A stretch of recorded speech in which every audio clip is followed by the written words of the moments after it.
Рессора упругости. Да, я маслом это...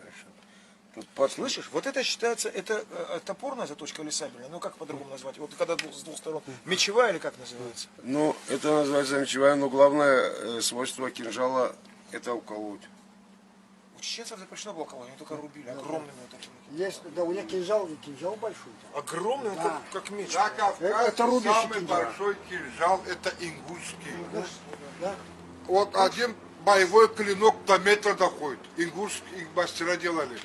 На Кавказе он самый рубящий. большой кинжал. Он рубящий, да? Да. Каракама. Ингушский каракама. Карахама. Рубящий клинок 1 метр. Самый большой. Без рукояти. В КБГУ, когда я учился, там в кувшине один такой был клинок. Я его помню. Да. Един там еще полуметра. Ингушские мастера делали только такие большие кинжалы. Ну вот ингуши сюда приходят иногда в форме. Так. Вот они, у них точно такой кинжал, вот он как говорит. Кинжал он огромный, понимаешь? Да. Настоящий да. боевой кинжал.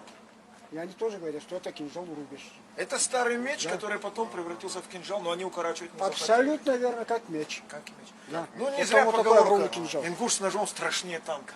Поэтому кинжал ингушский.